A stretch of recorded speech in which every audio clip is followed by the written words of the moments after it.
नमस्ते दोस्तों। जीव से परमात्मा तक चैनल में आपका स्वागत है। आइए शुरू करें। भगवान नारायण अविनाशी, अनंत, सर्वव्यापी तथा निरंजन है। उन्होंने इस संपूर्ण चराचर जगत को व्याप्त कर रखा है। स्वयं प्रकाश जगन्मय नारायण ने आदि सृष्टि के समय भिन्न भिन्न गुणों का आश्रय लेकर अपनी 3 मूर्तियों को प्रकट किया। पहले भगवान ने अपने दाहिने अंग से जगत की सृष्टि के लिए प्रजापति ब्रह्मा जी को प्रकट किया। फिर अपने मध्य अंग से जगत का संहार करने वाले रुद्र नामधारी शिव को उत्पन्न किया।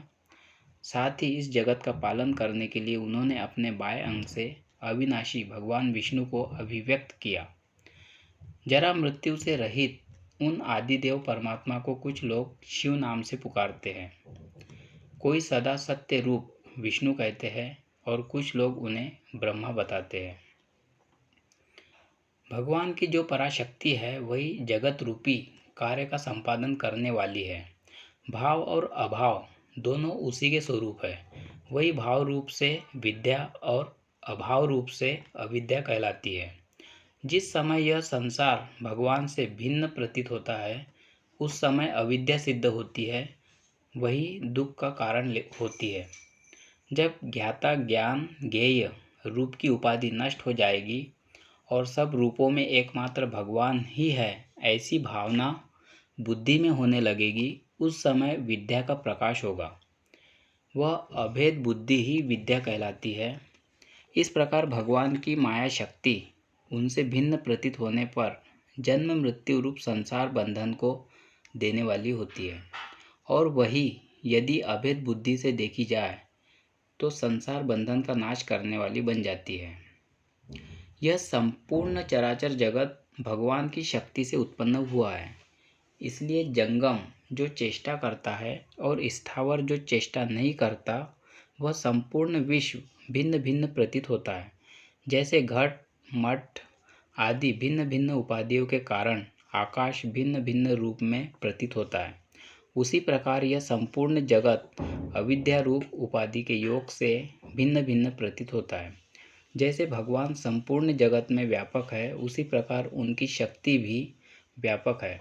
जैसे अंगार में रहने वाली दाह शक्ति अपने आश्रय में व्याप्त होकर स्थित रहती है, कुछ लोग भगवान की उस शक्ति को लक्ष्मी कहते हैं तथा कुछ लोग उसे काली और सरस्वती आदि नाम देते हैं। भगवान की वह पराशक्ति जगत की सृष्टि आदि करने वाली है। वह व्यक्त और अव्यक्त रूप से संपूर्ण जगत को व्याप्त करके स्थित है। जो भगवान अखिल विश्व की रक्षा करते हैं वे ही परम पुरुष नारायण देव है। अतः जो परात्पर अविनाशी तत्व है, परम पद भी वही है। वही अक्षर निर्गुण शुद्ध सर्वत्र परिपूर्ण एवं सनातन परमात्मा है। वे पर से भी परे है। परमानंद स्वरूप परमात्मा सब प्रकार की उपाधियों से रहित है। एकमात्र ज्ञान योग के द्वारा उनके तत्व का बोध होता है। वे सबसे परे है। सच्चित और आनंद ही उनका स्वरूप है। वे स्वयं प्रकाशमय परमात्मा नित्य शुद्ध स्वरूप है। तथापि तत्व आदि गुणों के भेद से 3 स्वरूप धारण करते हैं। उनके यही तीनों स्वरूप जगत की सृष्टि पालन और संहार के कारण होते हैं। जिस स्वरूप से भगवान इस जगत की सृष्टि करते हैं उसी का नाम ब्रह्मा है। ये ब्रह्मा जी जिनके नाभि कमल से उत्पन्न हुए हैं, वे ही आनंद स्वरूप परमात्मा इस जगत का पालन करते हैं। उनसे बढ़कर दूसरा कोई नहीं है। वे संपूर्ण जगत के अंतर्यामी आत्मा हैं। समस्त संसार में वे ही व्याप्त हो रहे हैं। वे सबके साक्षी तथा निरंजन हैं। वे ही भिन्न और अभिन्न रूप में स्थित परमेश्वर है। उन्हीं की शक्ति महामाया है जो जगत की सत्ता का विश्वास धारण करती है। विश्व की उत्पत्ति का आदि कारण होने से विद्वान पुरुष उसे प्रकृति कहते हैं। आदि सृष्टि के समय लोक रचना के लिए उद्यत हुए भगवान के प्रकृति पुरुष और काल ये 3 रूप प्रकट होते हैं।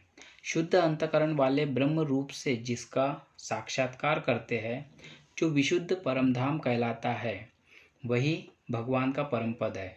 इसी प्रकार विशुद्ध अक्षर अनंत परमेश्वर ही काल रूप में स्थित है। वही सत्व रज तम रूप तीनों गुणों में विराज रहे हैं तथा गुणों के आधार भी वे ही है। वे सर्वव्यापी परमात्मा ही इस जगत के आदि सृष्टा है। जगत गुरु पुरुषोत्तम के समीप स्थित हुई प्रकृति जब चंचलता को प्राप्त हुई तो उससे महत्तत्व का प्रादुर्भाव हुआ, जिसे समष्टि बुद्धि भी कहते हैं। फिर उस महत्तत्व से अहंकार उत्पन्न हुआ। अहंकार से सूक्ष्म तन्मात्राएं और एकादश इंद्रिय प्रकट हुई। तत्पश्चात तन्मात्राओं से पंच महाभूत प्रकट हुए, जो इस स्थूल जगत के कारण हैं। उन भूतों के नाम हैं आकाश, वायु, अग्नि, जल और पृथ्वी। ये क्रमशः एक एक के कारण होते हैं।